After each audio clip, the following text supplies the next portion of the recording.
Greetings and welcome back to Room 303 in our chats with Emily as we are calling our readings through the poetry of Emily Dickinson. We are using the Thomas H. Johnson volume. We turned out at poem 689, The Zeros Taught Us Phosphorous. You'll remember Phosphorous from 422, 233, and then we'll see it again in 1598. Now, this poem requires, as the previous 2 or 3 poems have required, a little bit of more background knowledge to really get a sense of what we're talking about. By the way, can we just point out that the word taught will suggest that this is another poem for Emily about education, about learning. And we'll also want to put in our notes that this is where Emily, much like the great poet Blake, will meet the Chinese idea of the yin-yang symbol, the power of opposites as we get into it. Now, the scholar priest would want us to know some information about this poem.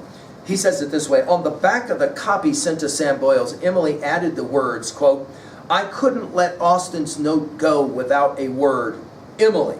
And then Jane Donahue, Eberwein, helpfully explains that Boyles had started referring to Emily as the Queen Recluse, and that in a letter to Austin he had jokingly inquired about the musical entertainments his sister enjoyed in heaven and expressing sympathy for her achievement in overcoming the world. Emily responds by sending Boyles this poem, adding that she couldn't let Boyles' note to Austin go without a reply. And then Priest will finish in the poem itself. She reminds Sam of an often expressed view of hers that experiences are known from their opposites. Highly inflammable phosphorus, for example, from 0 temperatures. Fire from ice, dry tinder from its power when ignited, red from white, and vitality from paralysis. The sting of this is in the tale, for by that claim that vitality is learned from paralysis, Emily is presumably implying that her reclusiveness and her present paralysis from socializing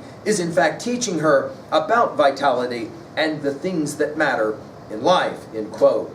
And in that regards, I think it's significant and hopeful that you have worked through our set of introductory comments at LearnStrong.net, Chats with Emily's our playlist, as well as I'm hopeful that you've been able to place this poem with all the other preceding 688 poems. We just finished with 688, Speech is a Prank. And if you've done that, then you're able to already see, you'll remember 435, much madness is divinest sense to the discerning eye. This approach of Emily's that the way we learn is often for Emily through opposites, and in this regards, obviously, she's following with her contemporary Ralph Waldo Emerson, Thoreau, obviously Walt Whitman. She'll say it this way: the Zeros taught us phosphorus. We learned to like the fire by playing glaciers when a boy, and tender guessed by power of opposite to balance odd, if white a red must be, paralysis our primer, dumb unto vitality. Notice the exclamation point at the end of this poem. It's as if she is saying something right after must be and then vitality, that she wants to drive this point home to Sam. Now, if Priest is right, I think it probably is, this is Emily trying to respond to Boyles, who is now commenting on Emily's increasingly reclusive nature. She is kind of, we have not called in our series Emily a recluse, nor have we called her agoraphobic, although many have. We have simply pointed out that Emily's withdrawing from much of the world had a certain level of intentionality to it, what Thoreau will call in Walden a conscious endeavor, right? When he says we must learn to reawaken and keep ourselves awake. We'll begin with the phrase the zeros, and some have pointed out she's probably referencing some kind of climate reference here, like the Arctic zones that are constantly around 0, the temperature, right? And notice she'll say, it is cold temperatures that taught us the power of fire, phosphorus, right? Again, we're already in the world of learning and education with taught us. And again, notice she includes you, the reader, in this poem, if she was writing this poem for you, which she was not, or for me, right? Phosphorus, again, as we said, we saw already in 422 and 233. We'll see it again in 1598. We learned to like the fire, notice capitalized, by playing glaciers. I told you guys about her use of this word playing in 74 of her poems. We play upon graves and the like, right?